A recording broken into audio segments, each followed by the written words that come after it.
Muy buenas noches, qué gusto saludarles. Gracias por conectarse. Estamos muy contentos.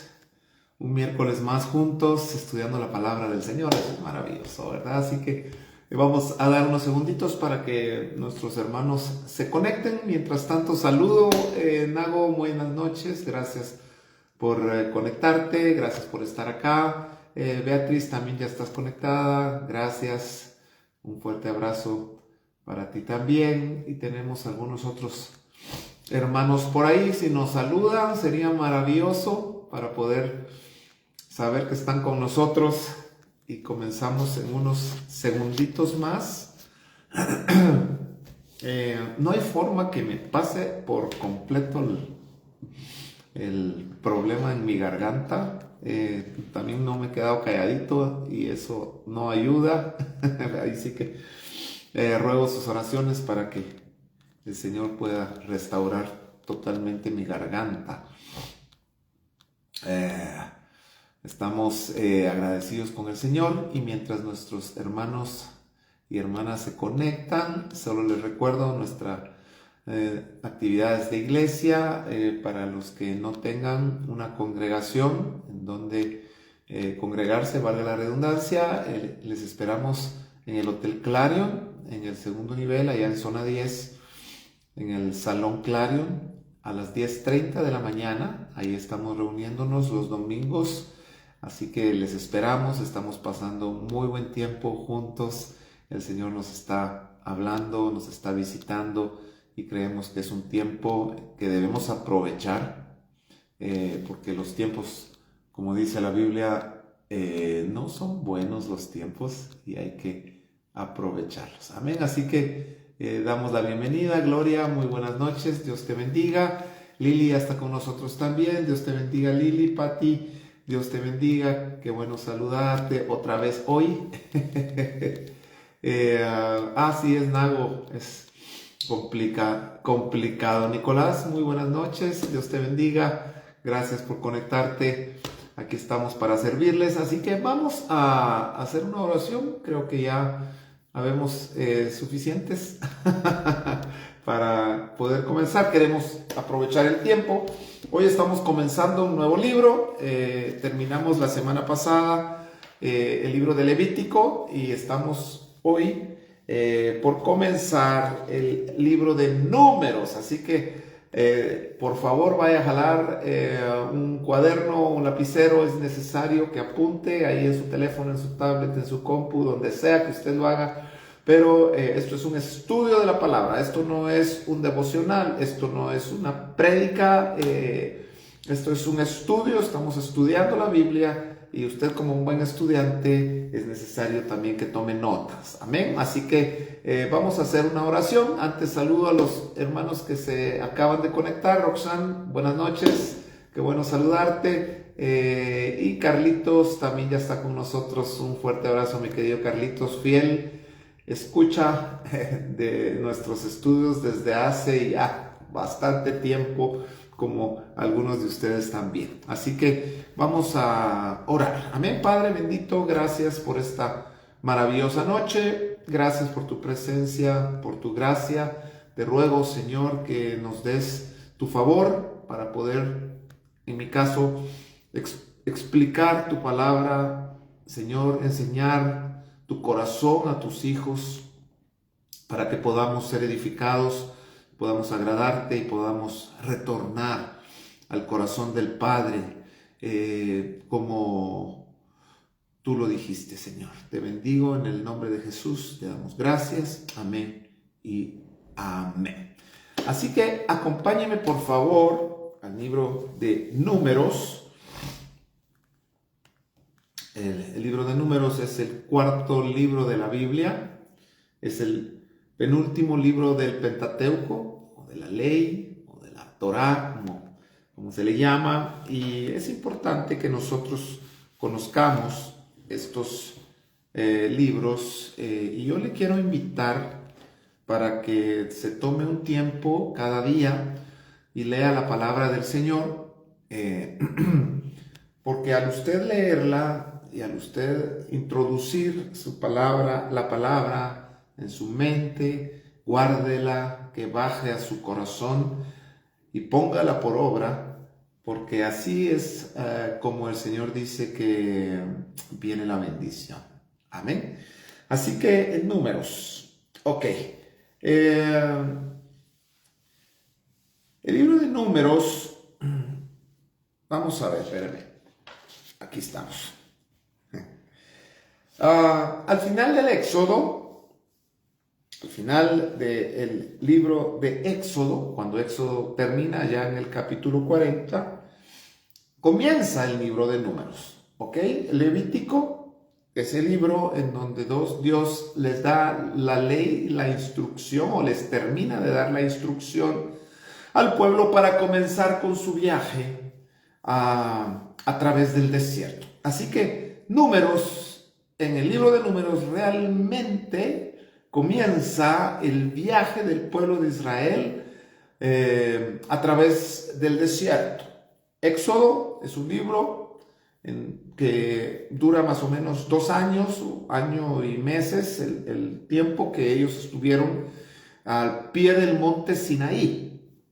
Éxodo comienza con Moisés sacando al pueblo, o Dios sacando al pueblo a través de Moisés de Egipto. Salen de Egipto, cruzan el Mar Rojo, 50 días después llegan al monte Sinaí, y ahí ocurre, o ahí se escribe, o se describe, mejor dicho, el libro de Éxodo.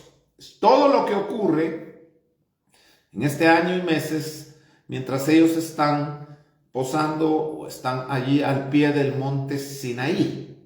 Ahí ocurre Éxodo y ocurre Levítico.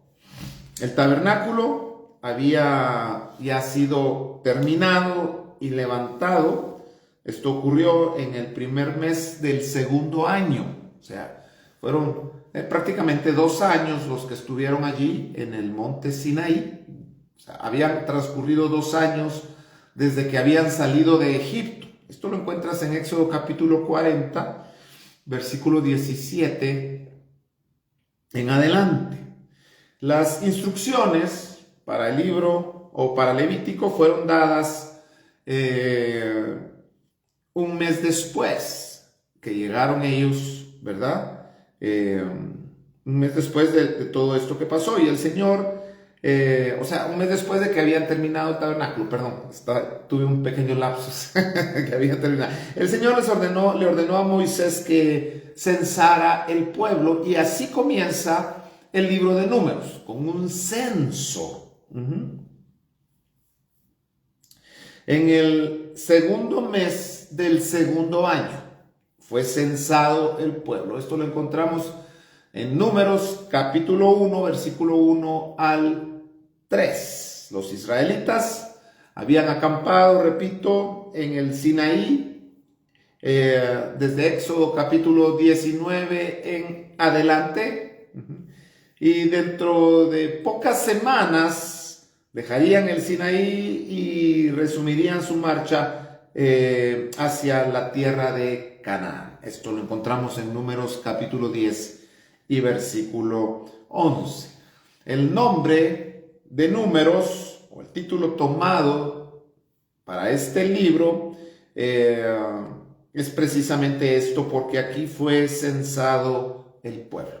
Básicamente ocurren 2 censos en el libro de Números. Uno, al principio, cuando salieron de Egipto, acá en Números capítulo 11, capítulo 1, versículo 46, y el número de los censados, varones para la guerra de 20 años para arriba, sin contar mujeres y niños, ni levitas, fue de 603,550 hombres, imagínense. 603,550 hombres de 20 para arriba, sin contar los de 19 para abajo, ni mujeres, ni tampoco levitas, ¿ok?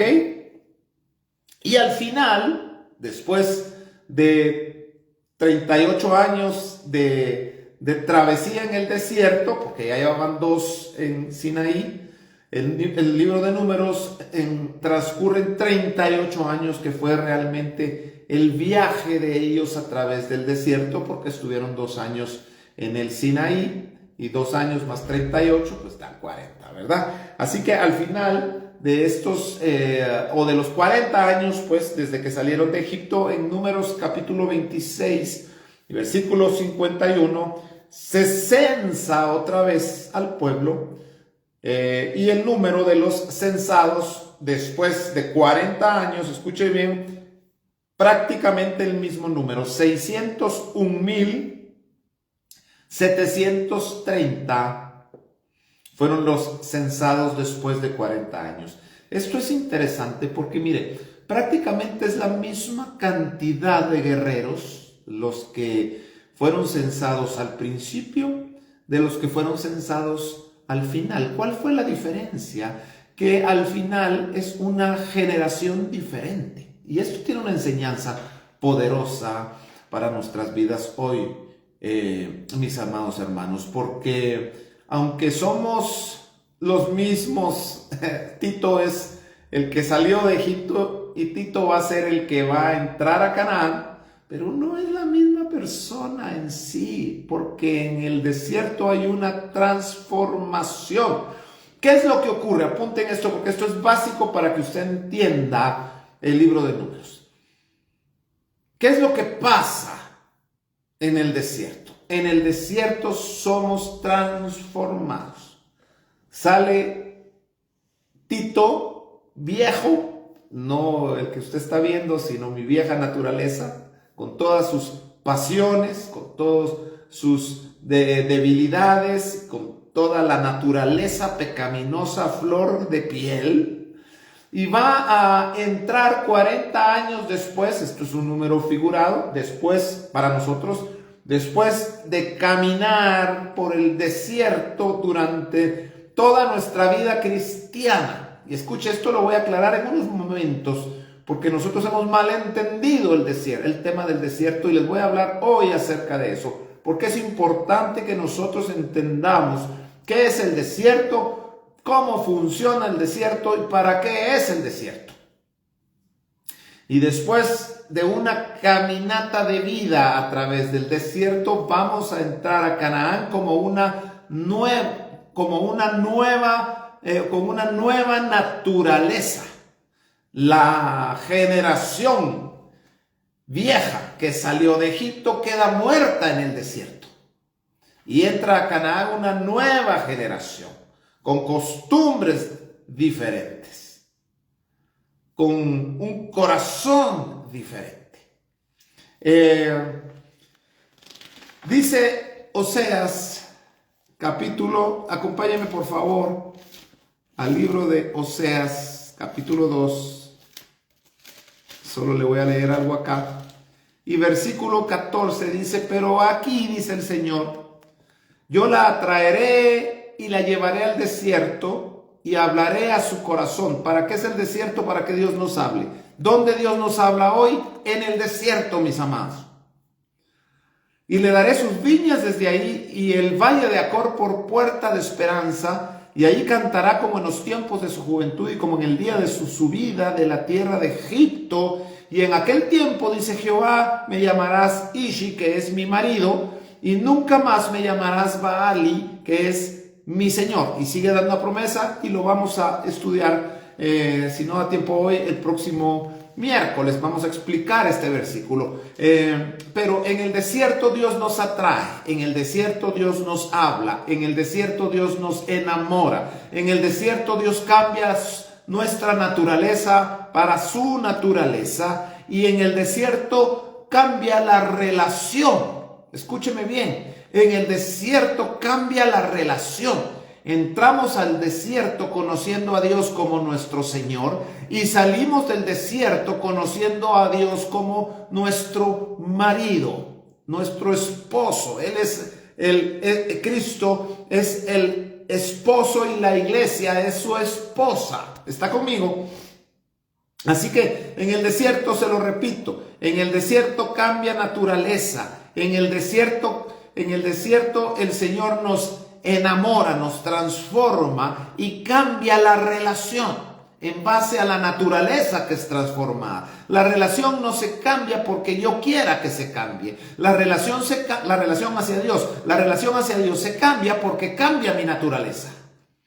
Y entonces yo entro reconociéndolo como Señor y salgo conociéndolo como mi marido. Mire qué maravilla es el desierto. Quiero comenzar diciéndote, no le tengas miedo al desierto. El desierto es lo mejor que nos puede ocurrir a nosotros los cristianos, porque aquí en el desierto es donde somos transformados de gloria en gloria. En el desierto es donde conocemos a Dios. En el desierto es donde aprendemos a obedecer a Dios. En el desierto conocemos su corazón. En el desierto aprendemos a agradar a Dios, a vivir de acuerdo a su instrucción. Del desierto no se escapa. La única manera de salir del desierto es atravesándolo. Te lo voy a repetir. La única manera en Dios de salir del desierto es atravesándolo. El desierto no tiene otra salida en Dios que atravesándolo. Entras al desierto después de salir de Egipto y el único camino para entrar y poseer la heredad que Dios preparó para nosotros, mis amados, el único camino es el desierto. Y te voy a explicar a través del estudio de este precioso libro, ¿quién es el desierto? Porque ni te imaginas quién es el desierto. Cuando conozcas, cuando sepas quién es el desierto, entonces vamos a aprender a transitar en él y vamos a agradecer nuestra travesía en el desierto. Nos han enseñado que el desierto es casi que la provisión del diablo. Es el diablo el que nos lleva al desierto. Es el diablo el que se aprovecha de nosotros en el desierto. Perdóneme, el diablo no tiene nada que ver en el desierto. Te lo voy a repetir. El diablo no tiene nada que ver en el desierto. Si quieres estar lejos del diablo, entra al desierto o permite que el Espíritu Santo te lleve al desierto. Ahí fue tentado Jesús. Claro, en el desierto fue tentado Jesús por 40 días. Pero Faraón es una figura de Satanás. Y Faraón quedó postrado, ahogado en el Mar Rojo. Y de ahí en adelante quien tomó las riendas del pueblo fue Dios. Claro que Satanás tiene su función, como lo tuvo con Job, y como vemos que él es el que le hace el trabajo sucio a Dios, ¿verdad? Pero la autoridad, ¿quieres salir de la autoridad de Satanás? Entra al desierto. El desierto es un lugar maravilloso porque ahí nos enamoramos de Dios. Ahí conocemos a nuestro Señor. Y ahí el Señor nos cambia y nos transforma nuestra naturaleza. Te voy a dar un bosquejo rápido de Números del capítulo 1 al 14. Del capítulo 1 al 14 es desde el monte Sinaí a Cades Barnea, la vieja generación. ¿Ok? Salen de Sinaí, caminan a Cades Barnea, que es en la entrada de Canaán, la vieja generación, y ahí es cuando son enviados los espías y regresan dando malas noticias. Y ahí es donde Dios decide que tienen que vagar por el desierto por 38 años más. Esto ocurre alrededor de 9 meses, les tarda hacer este trayecto. Número 2, el caminar por el desierto o la era de transición, que esto ocurre del capítulo 15 al 20, y aquí pasan 38 años. ¿Ok? O sea, 9 meses de Sinaí a Cades Barnea, y de ahí 38 años dándole vueltas al desierto hasta que la vieja generación muriera y se levantara una nueva generación. Y número 3, de Cades Barnea a la planicie de Moab. Esto ya es la nueva generación. Del capítulo 21 al 36. Y esto es en el año 40, el último año. Esto ocurre. Así que Números se divide en 3. De Sinaí a Cades Barnea, la vieja generación, capítulo 1 al 14. Esto pasan 9 meses ahí. Del 1 al 14 son 9 meses, si lo quieres ver ahí. El caminar por el desierto, número 2, es la era de transición. Así se le llama porque ahí hay una transición, hay un cambio de naturaleza. Y esto ocurre en los capítulos 15 al 20 y pasan 38 años. Y punto número 3, de Cades Barnea a la planicie de Moab, la nueva generación, capítulos del 21 al 36, y esto ocurre en el 40º año. ¿Ok? Así que Números capítulo 1, versículo 1, aún están en el Sinaí. Y ahí salen de Sinaí a Cades Barnea. Números capítulo 10, versículo 11. Dejan el Sinaí y después de estar ahí cerca de un año concluyeron su viaje y se dirigieron a Cades Barnea en la tierra de Canaán. Ahí esta es la vieja generación. Ahí pasan 9 meses. Ahí llegan a Cades Barnea y se rebelan en contra de Dios, y los 10 espías regresan a dar noticias malas, y Dios les dice que vagarían en el desierto hasta que esa generación muriera y una nueva generación heredara la tierra. Esto ocurre desde el capítulo 13 y el capítulo 14. Y tú encuentras esto en Deuteronomio capítulo 2 y versículo 14. Te lo voy a leer. Deuteronomio capítulo 2 y versículo 14. Dice así. ¿Están conmigo? 2.14 de Deuteronomio dice así: y los días que anduvimos de Cades Barnea hasta cuando pasamos el arroyo de Sered fueron 38 años, ¿ok? Hebreos capítulo 3, y vamos a verlo más adelante, ahí describe el Señor este momento histórico en el pueblo de Israel, cuando no entraron a causa de la desobediencia, dice allá el libro de los Hebreos. Así que en Números capítulo 1, versículo 1 hasta Números capítulo 10 y versículo 10, el pueblo de Israel está siendo preparado en el Sinaí para marchar hacia Canaán. En los capítulos 1 y 2, el pueblo fue censado y es dada la disposición de las 12 tribus alrededor del tabernáculo. Dios dijo dónde cada tribu se iba a posar, y todo esto ocurría. El centro del campamento del pueblo de Israel era el tabernáculo. Ese era el centro, mis amados, el epicentro de la vida del pueblo de Israel durante estos 38 años fue el tabernáculo. ¿Y por qué? Porque en el tabernáculo habitaba Dios, literalmente, en el lugar santísimo. Ahí habitó Dios por 40 años. Luego los levitas son asignados a sus tareas específicas en el capítulo 3 y el capítulo 4 de Números. En el capítulo 5 y en el capítulo 6 son establecidas las leyes de santidad de acuerdo al orden espiritual más alto, culminando en la bendición de los sacerdotes. En el capítulo 7, un príncipe de cada tribu trajo una ofrenda para la dedicación del altar. Esto lo estoy pasando rápido, pero aquí queda, tú lo puedes ver después.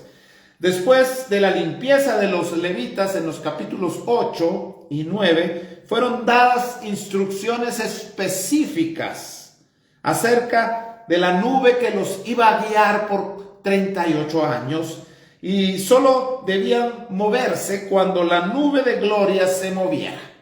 Este es un tema maravilloso y lo vamos a estar desarrollando. Ahora solo estoy dando un bosquejo rápido. Esto lo encontramos en Números capítulo 9, lo voy a leer, versículos 15 al 23. Dice así: y el día que el tabernáculo fue erigido, la nube cubrió el tabernáculo sobre la tienda del testimonio. Esto lo encontramos en Éxodo capítulo 40. Y a la tarde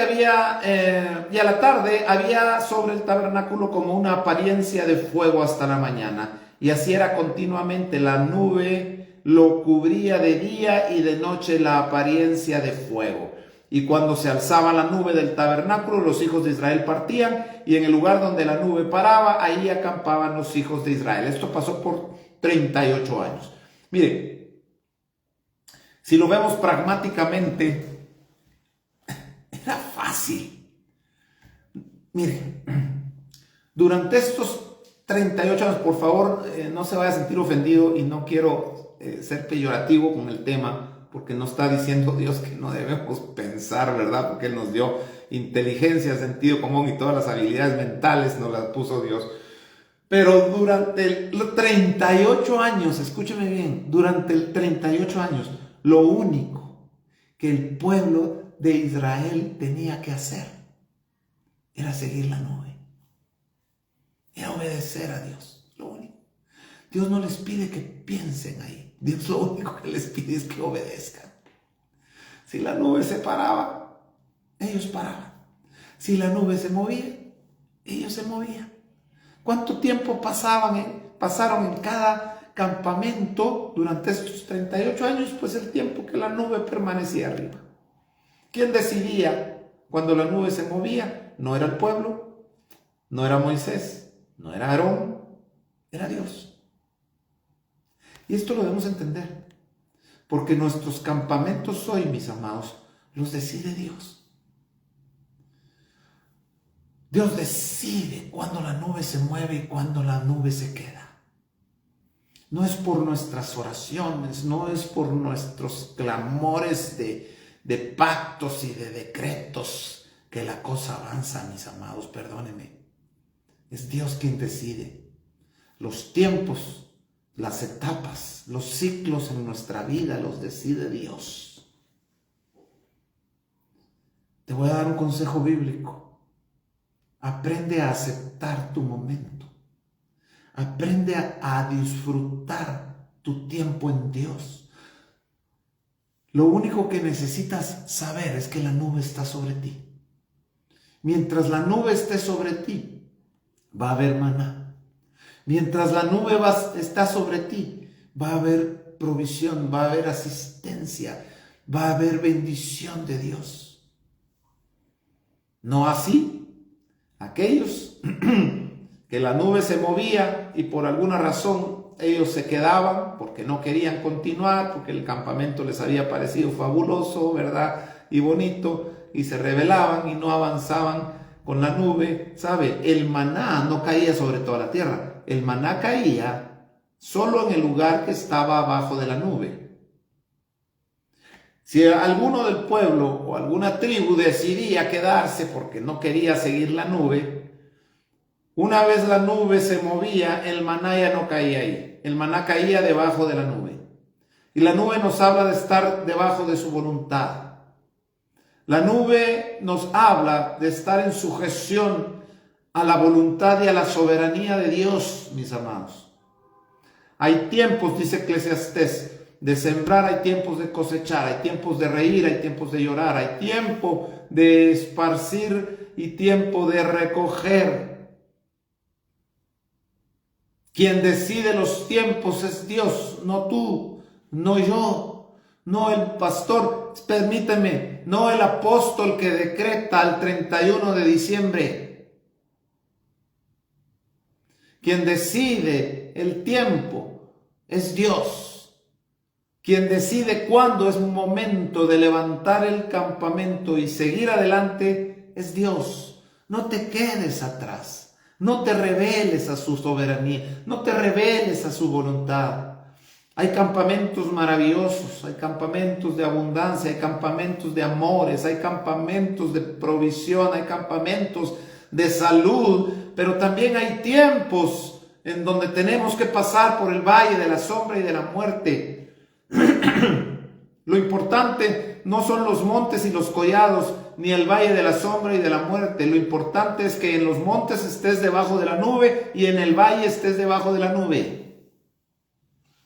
Yo no quiero estar en un monte sin la nube, Prefiero estar en el valle con la nube, porque la nube nos habla de Dios, de su presencia, de su voluntad, de su provisión, de su cuidado, de su protección.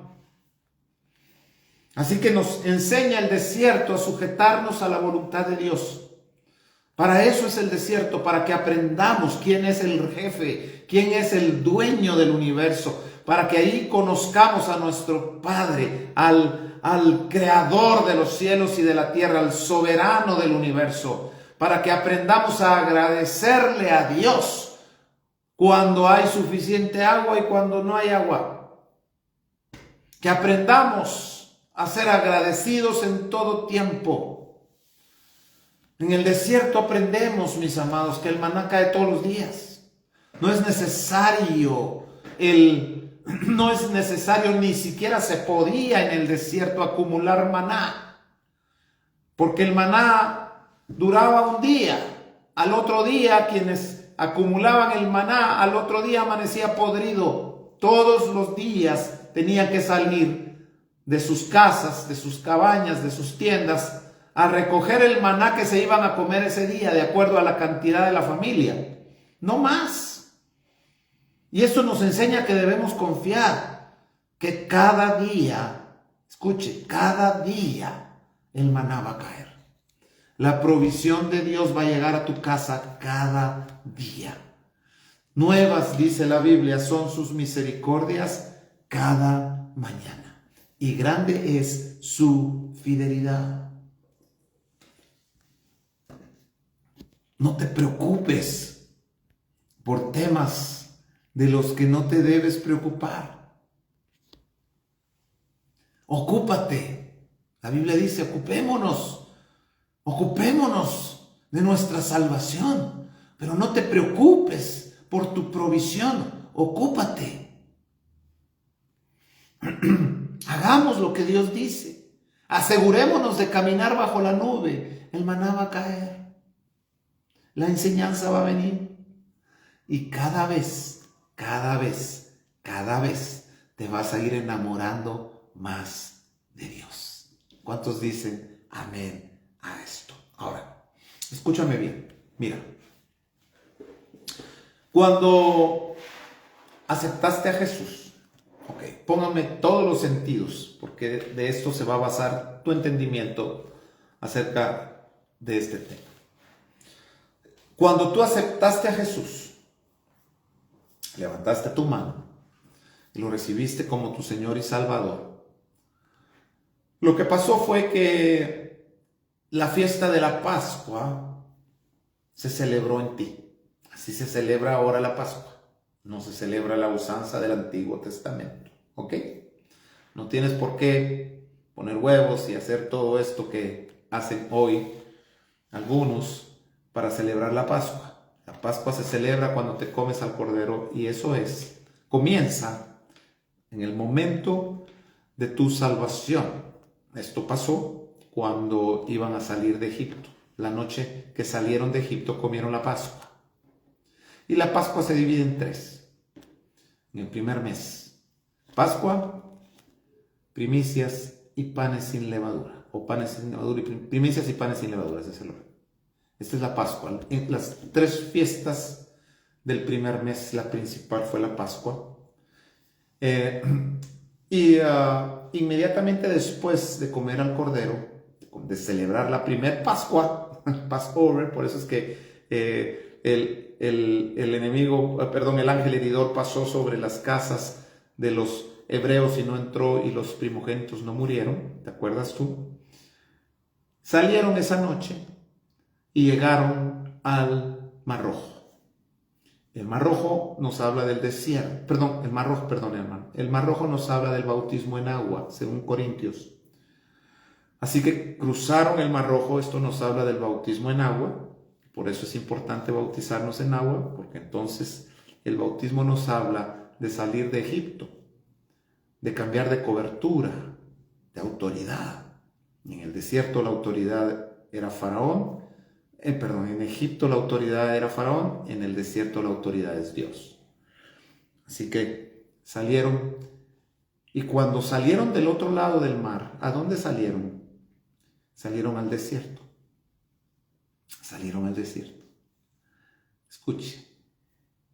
La promesa de Dios a Abraham, pongan atención, la promesa de Dios a Abraham fue que le iba a dar una tierra que fluye leche y miel, que iba a ser la herencia para su pueblo, la tierra prometida.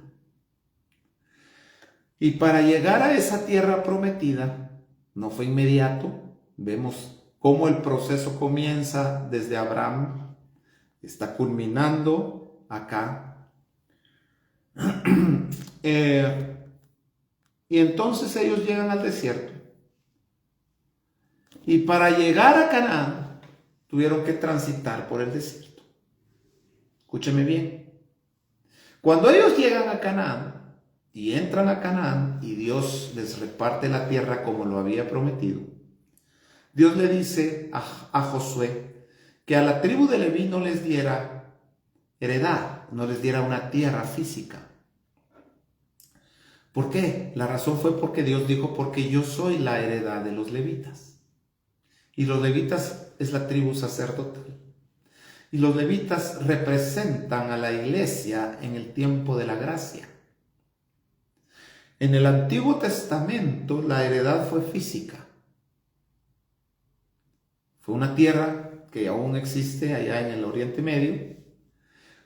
Pero en el Nuevo Pacto la herencia ya no es una tierra física. Así que tú no le estés pidiendo a Dios tu herencia, ¿verdad? Hey, mi herencia, dame mi casita aquí porque yo quiero. Si tú quieres una casita aquí y quieres que tu herencia sea esta, ten cuidado porque Dios te la puede dar. Y es lo que les pasó a las 2,5 tribus que no quisieron atravesar el Jordán, sino que se quedaron de este lado de la tierra.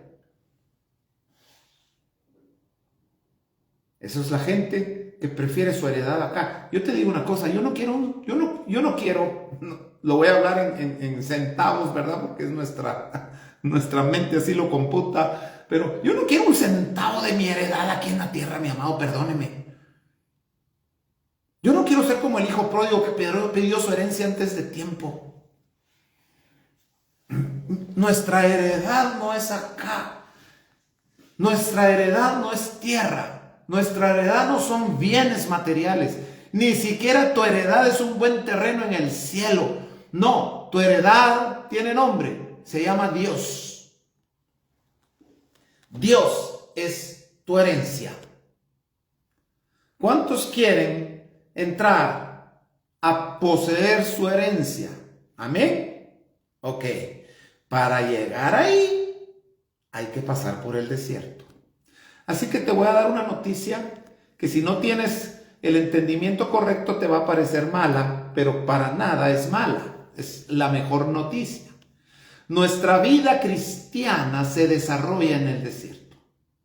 Desde el momento que tú, escucha, desde el momento que tú aceptas a Jesús hasta el momento en que entres a poseer tu heredad, tú vives en un desierto. ¿Ok? Ahora, el desierto no es un mal lugar. Tal vez no es un lugar fácil, pero no por no ser fácil, deja de ser bueno. El desierto es el mejor lugar donde tú y yo podemos estar. Te voy a decir por qué. Porque aquí está Dios. Porque está su nube, la columna de fuego, la peña de Oreb, que brota fuentes de agua viva, que es Cristo. En el desierto pasaron algunas cosas maravillosas en el desierto. Te voy a decir, algunas. Ok, en el desierto caía maná, o sea, había suficiente alimento, que tal vez no era el que ellos querían, pero era el mejor alimento. Era el pan de los ángeles, imagínate. ¿Y sabes lo que pasaba? Es que sus defensas estaban tan altas, porque estaban comiendo el alimento que Dios les daba, un alimento balanceado 100%, que dice la Biblia que durante esos 40 años no se enfermaron, más que aquellos que se rebelaban a Dios como Miriam o María, la hermana de Moisés y Aarón, cuando murmuraron contra Aarón y les dio lepra, ¿te acuerdas? Pero aparte de esos casos aislados, el pueblo no se enfermó. Dice la Biblia que sus vestidos no se desgastaban. Los zapatos les crecían con los pies. Obvio no había ahí Zara ni Payless para que fueran a comprar zapatos y ropa. ¿De qué nos habla esto, mi amor? Que todo lo que necesitas, Dios te lo va a proveer. Repite conmigo. Todo lo que necesito en el desierto, Dios lo va a proveer. Eso a mí me quita una carga de encima tremenda. Usa tu fe para agradarlo, no para que Dios te esté dando. Enfoca tu fe en obedecer a Dios. Es la capacidad que Dios te dio para que lo puedas agradar. Y descansa en el hecho de que Dios conoce tu necesidad. Mire, yo veo una iglesia hoy tan afanada en creer y en tratar de animar a la gente para que crea y en fortalecer su fe, porque entre más creas, más nuevo va a ser el carro que Dios te va a dar. ¡Ah, qué desperdicio de vida cristiana tiene esta gente, mi amado! Tú no necesitas la fe para que Dios te dé una casa ni te dé de comer. Dios es fiel y te da lo que necesitas. ¿Cuántos de los que me están oyendo Dios les ha provisto algo que ni siquiera han creído y ni siquiera han pedido y Dios te sorprende? ¿Sabes por qué? Porque lo necesitas. Usa tu fe para agradarlo, para honrarlo, para crecer, para permanecer en fidelidad y en lealtad a Él. Todo lo que necesito en el desierto, Dios lo va a proveer. Así es, Karen. Así es. No necesitamos seminarios ni congresos, mis amados, ni superapóstoles querubines que nos vengan a decretar bendición. Necesitas obedecer, sujetarte a Dios y vivir bajo su nube. Eso necesitas. Así te profeticen 100 querubines apostólicos. Si estás fuera de la nube, no va a venir el maná. En lugar de estar profetizando tu mejor año, nos deberían estar advirtiendo o animando para que obedezcamos a Dios, para que aprendamos que el lugar donde pisan nuestros pies hoy es un lugar santo, como le dijo Dios a través de la zarza a Moisés, porque Dios está acá. El lugar más maravilloso para vivir por 40 años fue el desierto. Ya existían los paraísos que existen hoy sobre la tierra, las playas paradisíacas, y estaban más bonitas porque todas estaban vírgenes, no había llegado el hombre a arruinar todo eso. ¿Se puede usted imaginar el lago de Amatitlán en ese momento haber sido un paraíso precioso?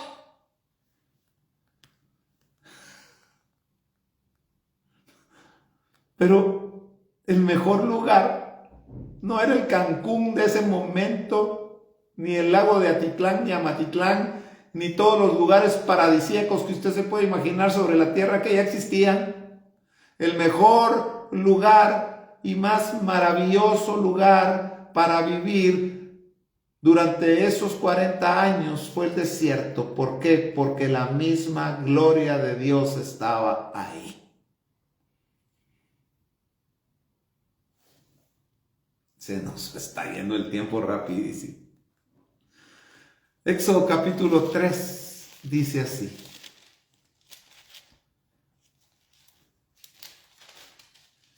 Y apacentando Moisés las ovejas de Jetro su suegro, sacerdote de Madián, llevó las ovejas a través del desierto y llegó hasta Horeb, monte de Dios. Le voy a leer la versión de las Américas. Y Moisés apacentaba el rebaño de Jetro su suegro, sacerdote de Madián, y condujo el rebaño hacia el lado occidental o al fondo del desierto. Y llegó a Horeb, el monte de Dios. La versión 909, la versión revisada 909 dice, y llevó el rebaño detrás del desierto. Detrás del desierto. El desierto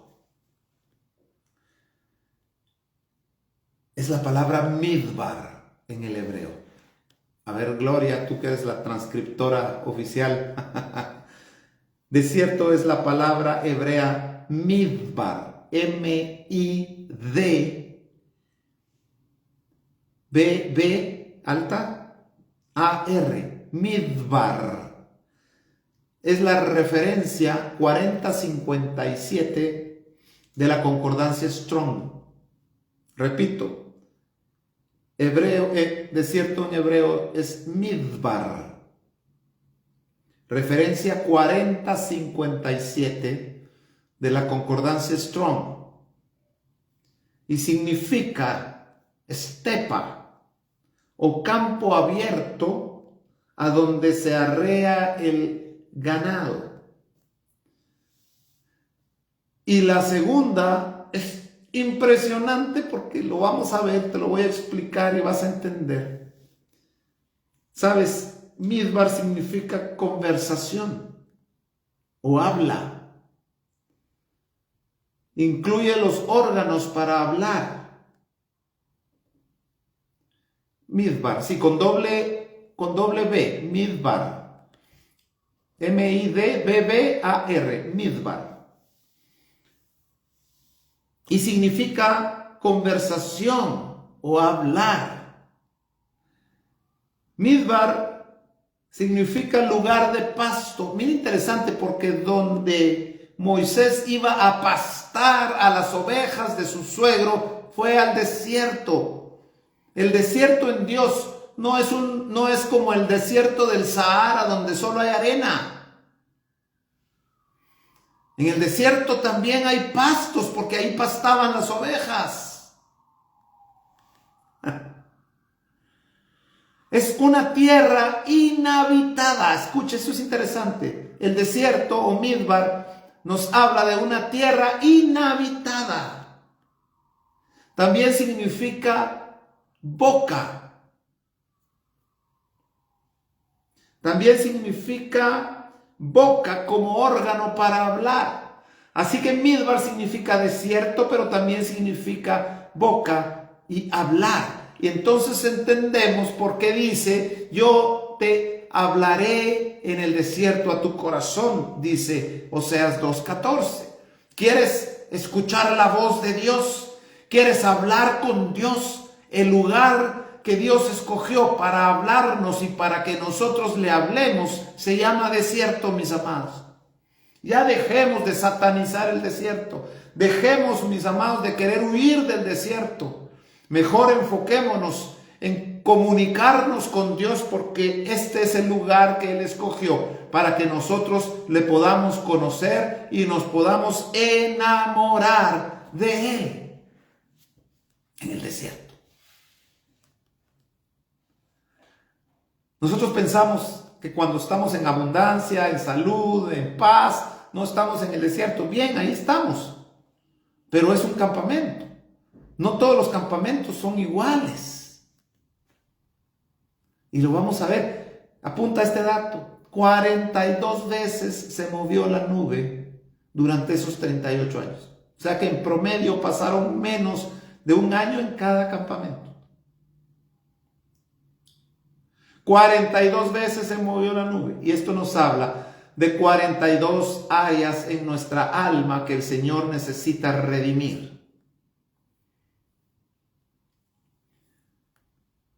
Hoy tú estás en un campamento, yo estoy en otro personal. La iglesia, estamos en un campamento específico, pero personalmente cada quien está en un campamento individual con Dios. Dios está tratando un área de tu alma hoy, muy probablemente diferente al área de mi alma que Dios está tratando hoy. Créame, que yo estoy siendo muy consciente o tratando de ser muy consciente del trato de Dios a mi vida. ¿Por qué? Porque donde Dios te está tratando, lo que me toca a mí es entregarle esa área y decir, ok, Señor, esta área no te gusta, aquí está, tratémosla. Y cuando el Señor soluciona ese problema en tu alma, la nube se mueve, next, otro campamento. 38 veces se movió la nube. 38 veces se movió la nube.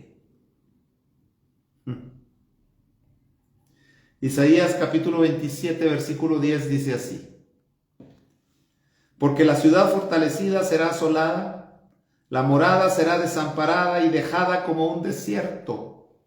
Ahí se apacentará el becerro, ahí tendrá su majada y acabará sus ramas. Versión 1909. El desierto también es un lugar de pastos.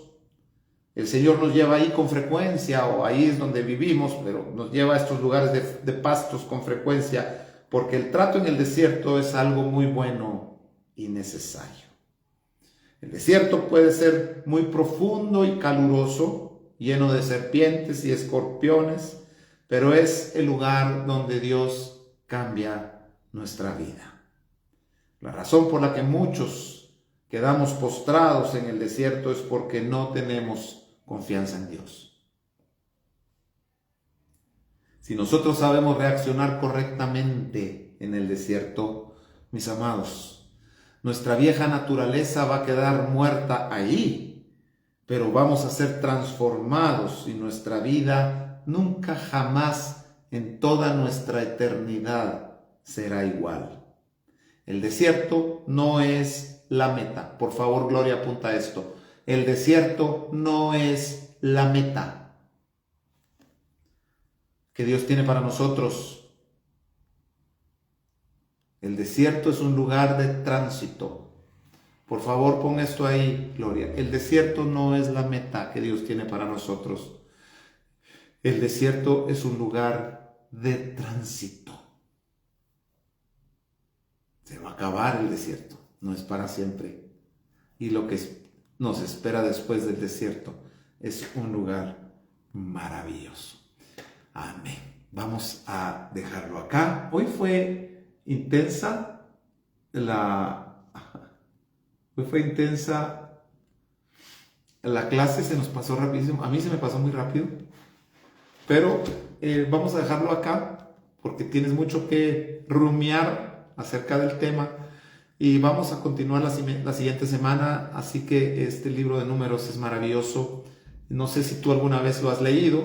Es un libro que no llama la atención leer, pero cuando lo lees te das cuenta de la profundidad práctica que hay ahí y cómo nos enseña Números a entender nuestra vida acá en la tierra.